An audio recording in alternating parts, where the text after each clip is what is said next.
Bago ako naging B-Mobile member, dati akong OFW.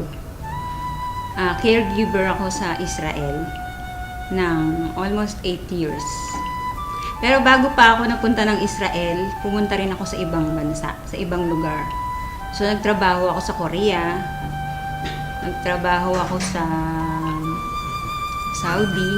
So ang trabaho ko doon, syempre mag-alaga ng matanda. Sana nanay ko yung inaalagaan ko, kasama ko, pero ibang lahi o ibang tao.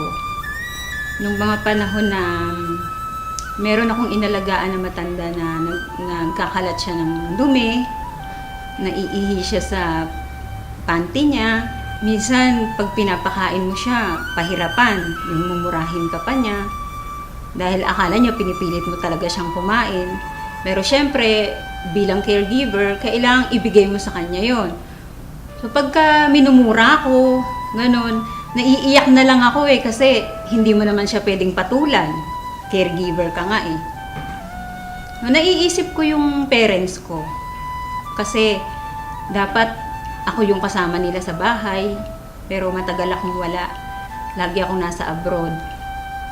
Nung mga time na yon, sabi ko sa sarili ko, pag umuwi ako ng Pilipinas, ayoko nang bumalik sa abroad. Kaya naghanap talaga ako ng opportunity na yung magi-stay na ako sa Pilipinas, yung hindi na ako aalis. Ayun, nakita ko nga si B-Mobile. Nung nag-grab ko to, nakita ko yung opportunity. Ang laki nung pinagbago sa buhay ko. Pinangako ko kasi sa sarili ko nga na ayoko na mag-abroad. Yung gusto ko makasama ko na yung family ko rito. Kasi syempre tumatanda na yung parents ko. Yun yung nag-push din sa akin para gawin ko si B-Mobile. Hindi kagaya nung nagtatrabaho ako as a caregiver, ginagawa ko lang yun kasi trabaho ko yun. So wala akong choice. Pero dito, bilang B-Mobile technopreneur, nade-develop din yung pagkatao ko. Yung sabi ko sa sarili ko, ay marunong din pala talaga ako makipag-usap. Yung isang pinagpapasalamat ko na nandito ako ngayon sa B-Mobile, yung nagkaroon ako ng time sa sarili ko, nakakapunta ako sa iba-ibang lugar. Kasi sabi ko noon, pumupunta ako ng abroad, pero ang Pilipinas hindi ko nalilibot. So ngayon nagagawa ko na siya. Napupuntahan ko na yung mga lugar na hindi ko napupuntahan noon dito sa Pilipinas. Sa mga OFW, huwag silang matakot na umuwi ng Pilipinas.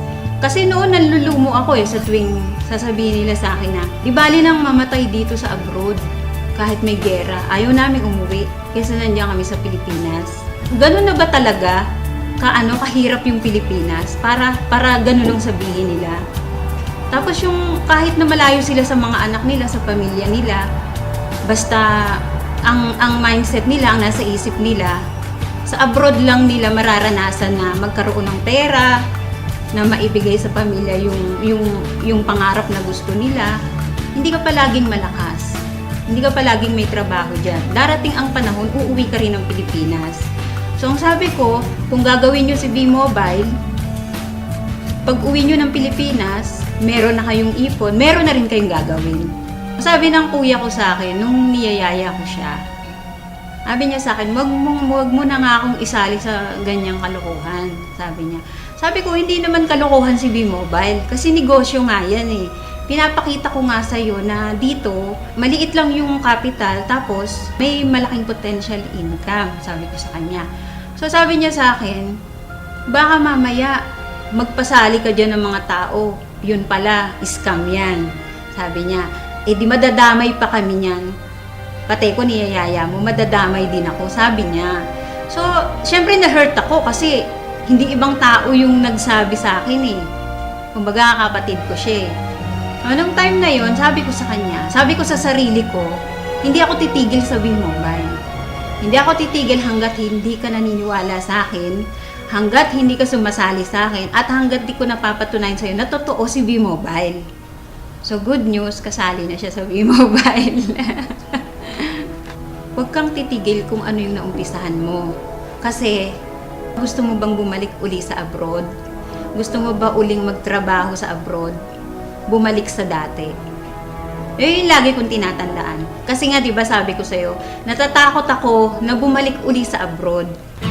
Sa mga OFW na kagaya ko, subukan ninyo na mag-invest sa WeMobile. Hindi naman habang panahon na nasa abroad kayo. Darating ang time, hindi nyo na rin kakayanin magtrabaho.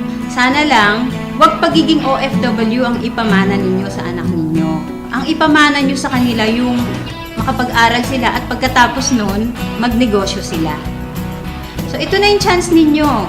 I-grab nyo na to kasi bihira yung opportunity na ganito. Na hindi lahat ng company na nasasalihan ninyo ay kagaya ng WeMobile.